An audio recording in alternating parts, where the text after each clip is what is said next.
شفق T V کے دیکھنے اور سننے والے محترم دوستو، میں ہوں سید زبیر شاہ اور آپ تمام دیکھنے اور سننے والوں کو السلام علیکم۔ ویڈیو کا آغاز کرنے سے پہلے چینل پر نئے آنے والے دوستوں سے التماس ہے کہ ہمارے چینل کو لائک اور سبسکرائب کریں تاکہ ہماری ہر نئی آنے والی ویڈیو آپ تک سب سے پہلے پہنچے۔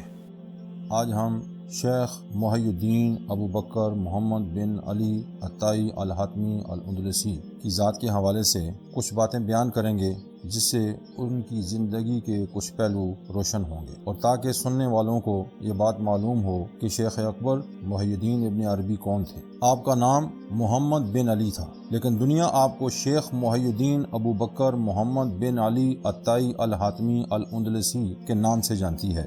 دنیا علم و ادب میں ابن عربی کی کنیت اور محافل صوفیاء میں شیخ الاکبر کے لقب سے معروف ہیں۔ آپ ایک قابل فخر عالم اور لائق استفادہ صوفی ہیں، جن کے خیالات و نظریات نے علماء اور صوفیاء پر یکساں اثر کیا ہے اور جن کی تصنیفات ہر دور میں اور ہر مکتبہ فکر کے ہاں قدر و منزلت کی نظر سے دیکھی گئی ہیں۔ شاید آپ عالم اسلام کی وہ واحد شخصیت ہیں جن کے خیالات موافق و مخالف ہر صاحب علم کی توجہ جذب کرتے رہے ہیں اور جن کے نظریات کی توضیح و تشریح پر ان گنت کتب تصنیف ہوئی ہیں۔ شیخ اکبر ابن عربی اندلس کے ایک شہر مرثیہ میں 17 رمضان المبارک 560 ہجری بمطابق 28 جولائی 1165 عیسوی کو بروز پیر پیدا ہوئے۔ آپ مشہور عرب سخی سردار اور شاعر حاتم طائی کے بیٹے عبداللہ، جو حضرت عدی بن حاتم رضی اللہ تعالیٰ عنہ کے حقیقی بھائی تھے، کی نسل میں سے ہیں۔ ان کی نسل میں ہونے کی وجہ سے کبھی عطائی اور کبھی الحاتمی نسبت سے یاد کیے جاتے رہے ہیں۔ عمر عزیز کے 8 ابتدائی سال مرثیہ میں گزارے اور اپنے خاندان اور ہم عصر اساتذہ سے کسب فیض کیا۔ 568 ہجری میں آپ کا خاندان اندلس کے مشہور شہر اور علمی مرکز اشبیلیہ میں منتقل ہو گیا۔ اشبیلیہ علوم و فنون کا مخزن تھا اور متعدد اساتذہ فن کا وطن تھا۔ ہونہار طلبہ اور محنتی متلاشیان علم کے لیے اشبیلیہ میں حصول علم کے بہتر مواقع موجود تھے۔ شیخ اکبر کا بچپن انہی علمی فضاؤں میں گزرا۔ آپ نے قرآن، حدیث اور فقہ کی تعلیم اور درسیات کی تحصیل کا حق ادا کیا اور جلد ہی مروجہ علوم و فنون میں نام پیدا کر لیا۔ اندلس کی درسگاہوں میں ادبیات عربی پر توجہ زیادہ تھی۔ شیخ کی حساس طبیعت پر ادب کا رنگ نمایاں ہونے لگا۔ نظم و نثر میں ماہرانہ دسترس حاصل ہوئی تو اشبیلیہ کے حکمرانوں کے قریب ہونے کے مواقع بھی ملے اور کچھ عرصہ بطور کاتب دربار خدمات بھی انجام دی، مگر یہ منصب طبیعت اور مزاج کی عمومی روش کے مطابق نہ تھا، اس لیے جلد ہی کنارہ کش ہو گئے۔ قدرت اپنا فیصلہ کر چکی تھی، جس کے اثرات جلد نمایاں ہونے لگے۔ علم و ادب کی ہر شاخ پر ان کی نظر تھی، مگر نظر پھر بھی متلاشی ہی تھی، اس لیے کہ متجسس طبیعت کسی صاحب نظر کی تلاش میں تھی۔ اصحاب طریقت سے راہ و رسم بڑھنے لگی اور وقت کا جید عالم بتدریج تصوف کے دام میں اسیر ہوتا گیا۔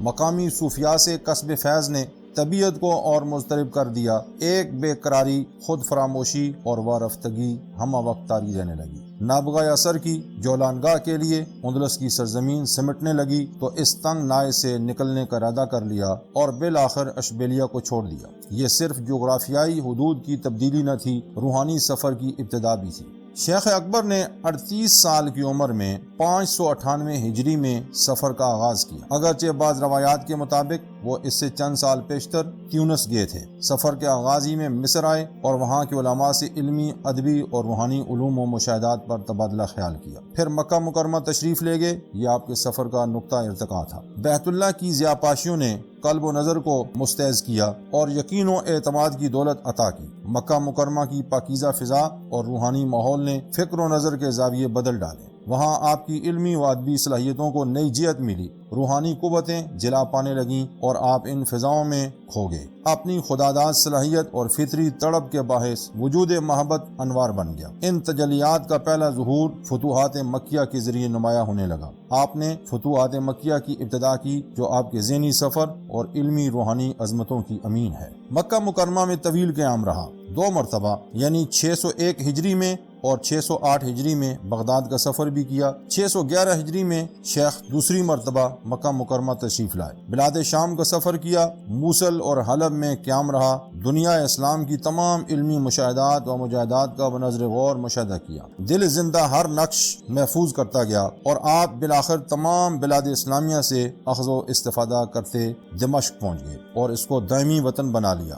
22 ربیع الاخر 638 ہجری بمطابق 1340 عیسوی کے جمعۃ المبارک کی رات دمشق ہی میں آپ اپنے خالق حقیقی سے جا ملے اور جبل قاسیون میں دفن کیے گئے۔ شیخ اکبر محی الدین ابن عربی کی تصانیف کی تعداد کے بارے میں اختلاف ہے۔ مولانا جامی علیہ الرحمہ نے یہ تعداد 500 بتائی ہے، جو حقائق و آثار کے حوالے سے مبالغہ آمیز محسوس ہوتی ہے، یا شاید اجزاء کو مکمل کتب کے طور پر شمار کر لیا گیا۔ علامہ شرانی نے اپنی تصنیف الجواقید والجواہر میں شیخ کی تصانیف کی تعداد 400 لکھی ہے۔ انگریز مورخ بروکلمن نے تاریخ ادب عربی میں 250 مطبوعہ یا غیر مطبوعہ کتب کا حوالہ دیا ہے۔ بروکلمن شیخ علیہ الرحمہ کے علم و فضل کا مداح ہے، اور اس نے اعتراف کیا ہے کہ تصنیفات کی کثرت کے ساتھ ساتھ شیخ کی تحریر میں وفور عقل اور وسعت خیال موجود ہے۔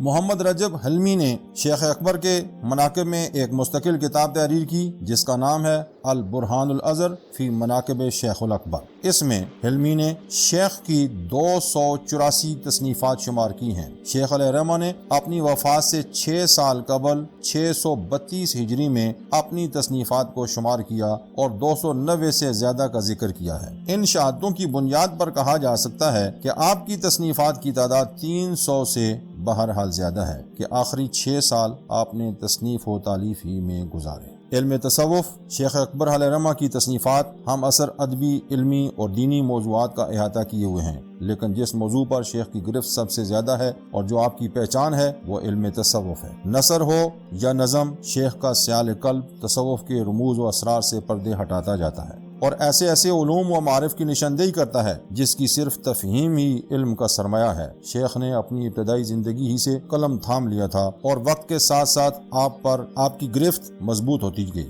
لیکن یہ بھی حقیقت ہے کہ عالم بالا کا یہ راہی جس قدر بلند تر ہوتا گیا، قاری کے لیے مسائل اور دقتیں پیدا ہوتی گئیں۔ فصوص الحکم جو آپ کے دور آخر کی یادگار ہے، علماء و طلباء ان کے لیے یہ ایک چیلنج ہے، اور صدیوں سے ارباب بصیرت اس کی توضیحات میں مستغرق ہیں۔ پختہ فکر کے رشحات قلم پختگی فکر کے طالب ہیں، اور ہر کے و مہ کو اس لاؤتی سفر کی قوت حاصل نہیں ہے۔